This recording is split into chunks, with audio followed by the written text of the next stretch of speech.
Ça veut dire que le roller, ça permet de draguer plus facilement? Draguer, c'est plus tout à fait mon problème. Enfin, oui, ça pourrait, oui. Mais enfin, quand même, il faut quand même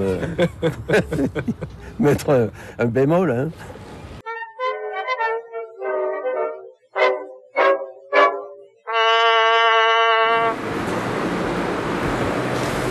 Voici Xu, un original, ancien postier, aujourd'hui artiste et personnage emblématique de l'univers roller. Mais comme ça, les gens qui ont des Ferrari, des belles voitures, tout ça, elles ont peur de voir leur carrosserie. Moi, c'est une carrosserie à géométrie variable. Il y en a qui s'énervent contre vous parfois? Non. Je provoque pas. Xu patine depuis 20 ans. Ça lui a permis de raccourcir les distances entre les lieux et aussi entre les gens. Salut Brigitte. Comment tu vas? Oh, pas bien du tout. Pourquoi? Qu'est-ce que t'as? J'ai mal au dos, j'ai du mal à marcher là. Bon, tu viens avec moi faire du roller? Ben oui, on y va tous les deux. Hein. Ouais. Un soir, quand je rentrais chez moi, je cherchais une boutique ouverte pour mon petit déjeuner. Il était à peu près 11h du soir. Et Brigitte, à l'époque, elle ouvrait sa boutique jusqu'à 11h, 11h30. Je lui ai demandé si elle pouvait me faire crédit d'un litre de lait. Et je la connaissais pas, et elle m'a dit oui. Il vient tous les jours pour donner un petit coup de main pour fermer les volets là. Et alors comme ça, le soir quand elle passe, je ne suis pas toute seule.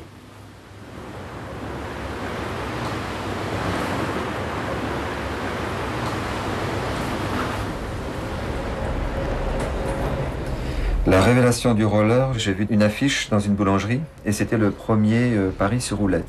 Et donc c'est comme ça que j'ai découvert les gens qui m'avaient donné le flash roller. C'était des danseurs et qui étaient à un très haut niveau, au niveau de la fluidité des gestes. Mais est-ce que les gens vous regardaient comme un adulte ou au contraire comme un adolescent attardé? Non, je pense que j'amusais beaucoup les gens. Il pensait à son âge, il fait encore du patin à roulettes. Et il fallait aller plus vite que leur jugement pour pas être dégoûté, quoi. Je viens à toi sans armes. Ma puissance est la tienne. Je reviens à mon point de départ. J'ouvre la conscience de mon cœur. Je vise la personne à qui je dis salut.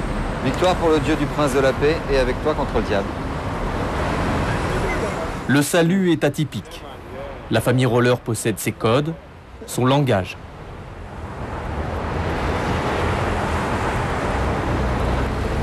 Quand on roulait sur le trottoir, souvent il y avait des gens qui nous faisaient obstruction, qui faisaient des crocs en jambes. Des dames, des petites vieilles, qui donnaient des coups de canne dans les jambes.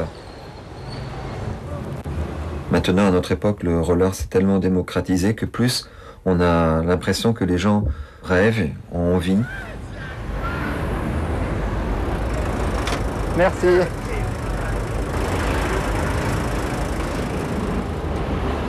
La place du Palais Royal est l'un des rares espaces à Paris où les patineurs peuvent encore se rassembler. Beaucoup parlent avec nostalgie de la dalle Montparnasse, un lieu mythique des débuts du roller. Est-ce que vous auriez pensé un jour rencontrer un personnage comme Xu? Non.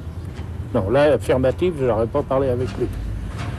C'est un petit peu exubérant au point de vue habillement. Alors, l'exubérance, quand c'est pas la coutume, personne ne le regarde. Hein. Ou on le regarde de côté. Mais c'est un type formidable. Pourquoi vous vous êtes-vous mis à 58 ans au patin à roulettes? Parce que j'ai vu les autres faire. Les autres, qui ça les autres? Les autres patineurs. Donc les enfants, les jeunes? Des enfants, des adultes comme Aldo, Georges et bien d'autres. Alors tout le monde se connaissait à la dalle. Les garçons, filles, on s'appelait par notre prénom. Hein. Sur la dalle Montparnasse, alors on était des centaines et des centaines. Ça partait du monde de 5-6 ans au pépé comme moi, de 69 et 70 ans, quoi. Et il y avait toutes les classes et toutes les catégories d'individus. Oh, c'était extra. Hein. D'avoir 70 ans, moi, ça me permet beaucoup plus de liberté que quand j'en avais 20, 30. À 30 ans, moi, accoster une fille comme je le fais maintenant, j'aurais jamais osé. On a des personnes en cause Ben, c'était tout un ensemble que je trouve que c'est bien agréable. Donc ça veut dire que le roller, ça permet de draguer plus facilement? Draguer, c'est plus tout à fait mon problème. Enfin, oui, ça pourrait, oui. Mais enfin, quand même, il faut quand même mettre un bémol. Hein.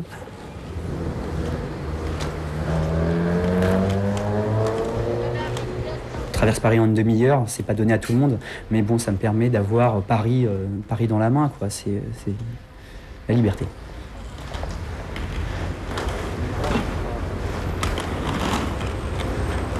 On n'a pas le temps de stresser dans des embouteillages ou parce que le métro marche pas parce qu'il est en grève. Tout de suite, on est sûr d'arriver à bon port. Jean, est-ce qu'il y a des règles de sécurité à respecter quand on roule aussi rapidement? Ouais, faire comme si on était un véhicule. Attention, priorité à droite, au feu, plus tout ce qui est piéton. Genre devant la gare Saint-Lazare, c'est ce que je disais.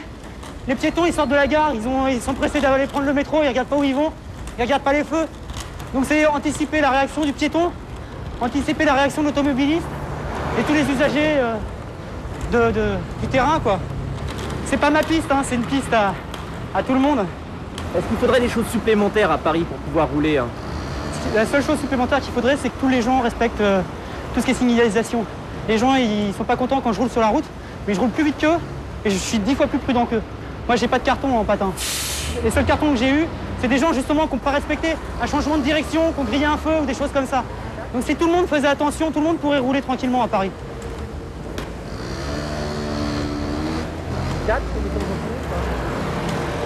J'ai commencé vers 10-12 ans à peu près, avec des patins quad à lanière, avec des roues qui roulaient pas. Et puis au fur et à mesure, je patinais avec des gens qui patinaient bien aussi. Donc j'ai essayé de progresser, j'ai changé mon matériel et puis en fait j'ai jamais arrêté depuis.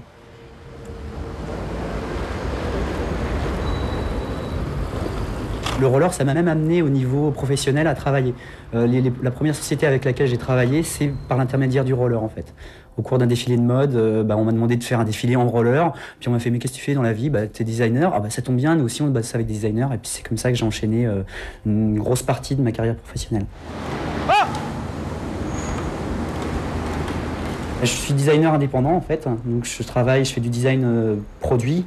Donc c'est tout ce qui est volume, produit en 3D, et puis beaucoup de graphisme aussi, tout ce qui est affiches, logos, papier en tête, tout ce qui s'ensuit en fait. La technique pour arriver au travail avec des vêtements qui soient encore bien pliés, c'est la technique du roulage. Alors je ne sais pas si je vais la breveter, mais c'est un peu ça. On prend le pantalon par exemple, on le plie en deux et on le roule. On évite qu'il y ait le minimum de plis possible, voilà, et que ça prenne un minimum de place aussi dans le sac.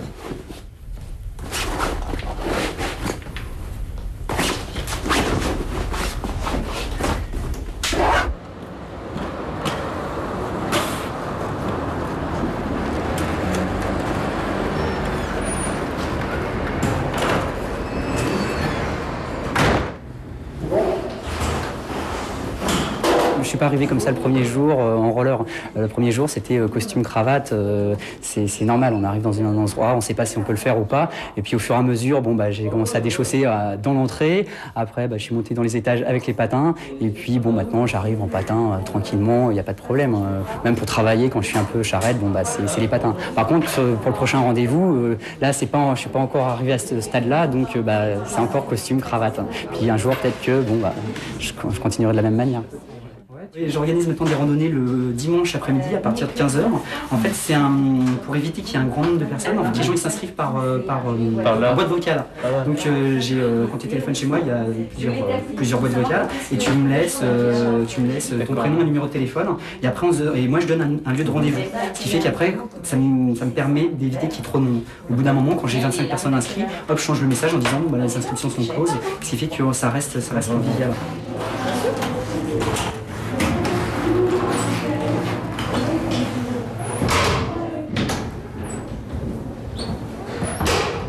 Vous les utilisez tout le temps? Tous les jours, pour aller au travail, rendez-vous avec des clients, en loisirs, en sport, pour rencontrer des amis, pour tout le temps. Et quand il neige, quand il pleut? La pluie, c'est vrai que ça limite un petit peu la pratique, mais on prend des patins qui sont un peu moins bien, et puis on met un kawaii, et puis c'est parti, quoi. C'est moins agréable, c'est sûr, mais ça reste pratique.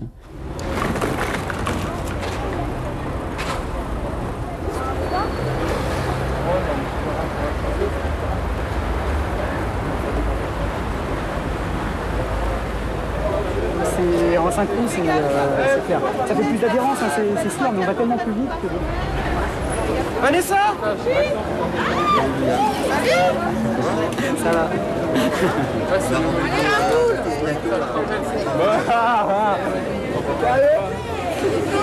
Encore? C'est encore pour reportage.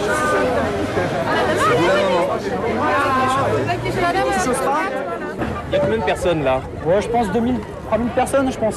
Et il arrive qu'il y en ait beaucoup plus?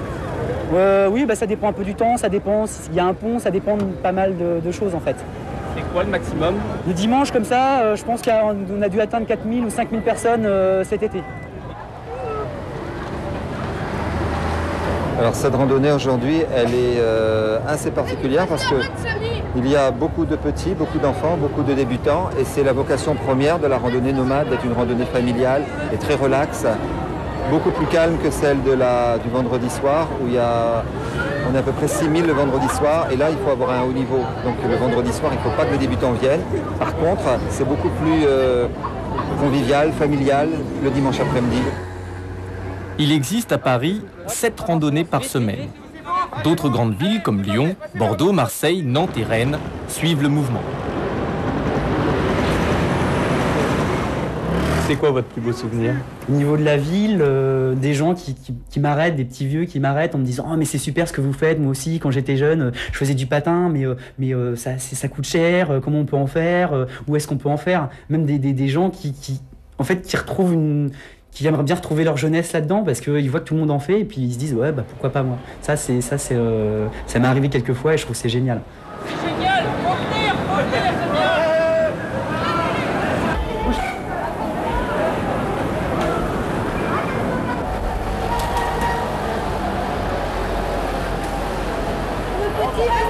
Attention, on peut faire.